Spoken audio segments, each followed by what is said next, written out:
दोस्तों अगर आज तक आप और मैं बाइबल से दूर रह रहे होंगे, परंतु दोस्तों हमें दृढ़ निश्चय के साथ परमेश्वर के वचनों को पढ़ना है। दोस्तों अगर हम परमेश्वर के वचनों को नहीं पढ़ेंगे तो हम आत्मिक जीवन में ज्यादातर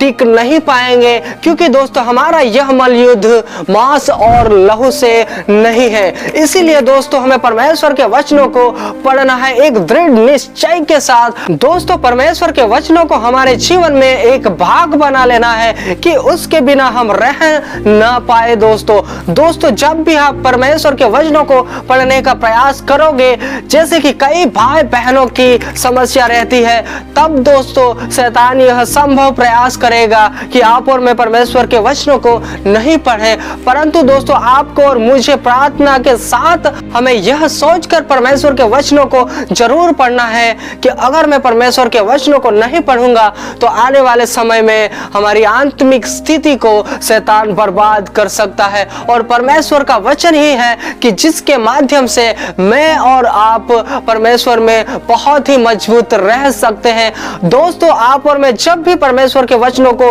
पढ़ने के लिए बैठे, तब हमें आलस से लेकर हर एक ऐसी चीजों के द्वारा शैतान हमारे माइंड के द्वारा हमें उस ध्यान से भटकाने का प्रयास करेगा, परंतु तब भी हमें डटे रहना है। दोस्तों यह एक दिन होगा, 2 दिन होगा, परंतु जब भी हम परमेश्वर के वचनों को हमारे जीवन में लागू करते हैं, तब शैतान ज्यादा समयों तक हमारे पास नहीं रह पाएगा। और दोस्तों आपको बाद में ऐसा समय आएगा कि आप परमेश्वर के वचनों के बिना रह नहीं पाओगे। इसीलिए दोस्तों प्रथम जब भी हम शुरुआत करते हैं, तब हमें बहुत ही दिक्कतों का सामना करना पड़ सकता है, परंतु उस समय भी हमें डटे रहना है। अगर शैतान आलस देने की कोशिश करे, अगर शैतान आपके और मेरे दिमाग को यहाँ वहाँ भटकाने की कोशिश करे, तब भी हमें परमेश्वर के वचनों को पढ़ना है। और दिन प्रतिदिन जब हम पढ़ते जाएंगे, तब परमेश्वर का आत्मा आपसे और मुझसे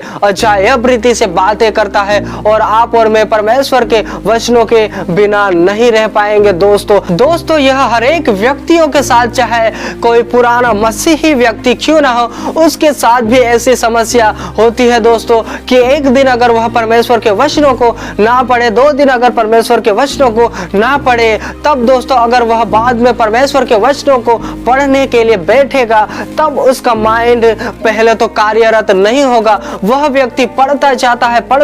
है, बाद में उसका दिमाग, उसका ध्यान परमेश्वर के वचनों पर लगना शुरू होता है। दोस्तों इसलिए मेरे दोस्तों ऐसा हर एक व्यक्ति के साथ होता है कि जब भी परमेश्वर के वचनों को पढ़ने के लिए बैठे, प्रथम तो ऐसी मुश्किलों का सामना करना पड़ेगा कि आपको पढ़ने में मन भी नहीं लगेगा, परंतु ऐसी बातें, ऐसे वचन जिसको अगर हम स्मरण करके बैठेंगे पढ़ने के लिए, तब दोस्तों हमारा ध्यान परमेश्वर उन बातों की ओर केंद्रित करेगा और हम परमेश्वर के वचनों में दिन प्रतिदिन आगे बढ़ते जाएंगे।